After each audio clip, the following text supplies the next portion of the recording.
Hey, how's it going, everyone? GC Performance here, back with another video, and we have some exciting news in the cycling industry. It looks to be that someone has put up a picture on Weight Weenies forum to show off what appears to be a brand new Trek bicycle.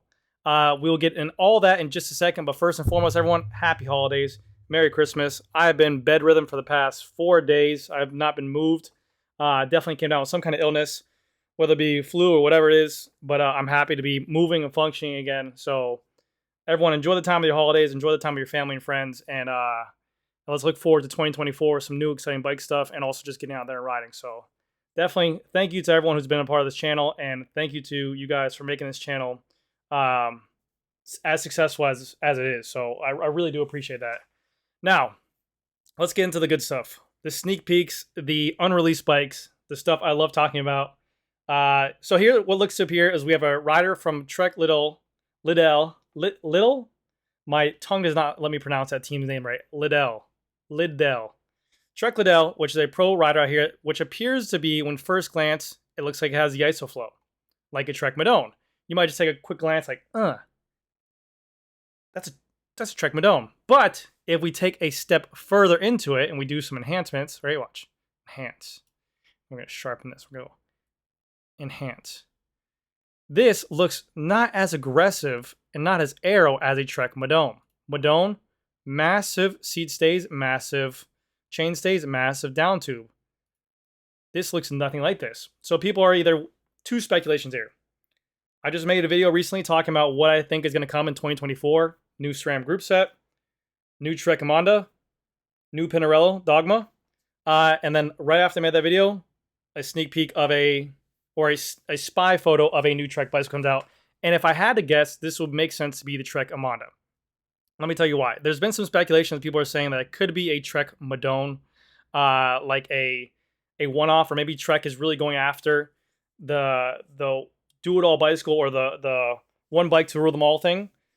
Because Trek is still one of those only companies that still uses an endurance bike, a climbing bike, and then an aero bike. But I still think that there's a place for the Emonda in that situation, because the Madones that the people are riding in the Grand Tours are still a little bit heavy, even at that premium build. I mean, they're not getting down to 6.8 kilos. And definitely with this build right here, it definitely looks like it could be a 6.8 kilo bicycle. But the ISOFlow is something that Trek just came out with. They stand behind it on the Madone. They really says that it changes the bicycle. It makes it more aerodynamic. It's able to make it more lighter as well by taking away some material of the bicycle. And then also they say it's able to make it more compliant as well by putting your seat post over a free floating area, like where there's not a seat mass going directly into it. So this is like a company saying, hey, basically we created this new technology, we're standing behind it, so now we're going to run it through our entire lineup of bicycles. And it makes sense. You're taking a Emonda, which looks like this is their current generation Emonda, straight top tube. I hate their seat post here. I hate this mass. This could definitely lose some weight by going to here. Obviously it has the integrated seat post right here, but you lose the seat post here. And then this just looks like a very traditional climbing bike. But they're able to remove also this little head tube space right here on this bicycle. And you go look right here. Everything's very flat. Everything's very flush. You have the ISOFlow going all the way down. Now, people have also said that this looks kind of like it could be a UDH rear derailleur hanger compatibility. I don't know. I can't get a good glimpse of it.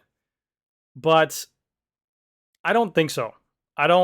Unless they're also going to aim this bike as a do-it-all gravel bike, like maybe a really wide tire clearance, which I don't see them doing.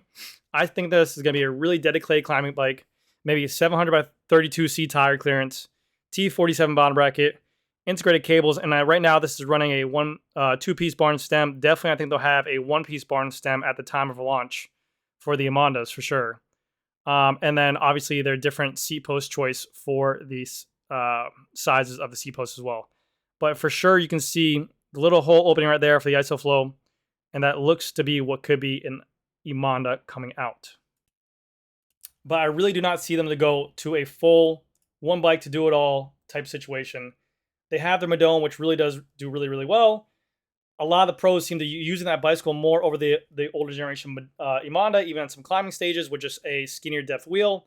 But I think if you get that same kind of aerodynamic profile for the head tube area, the same kind of aerodynamic profile for the seat tube or the ISOFlow, and you kind of equip it to this Emonda with these skinny seat stays, these skinny chain stays, it's kind of like, I'm not going to just sit here and say a tarmac SLA, but you're seeing a lot more bicycles do heavy aerodynamics in the front, and then more compliant in the rear. We're obviously learning that comfortability is king.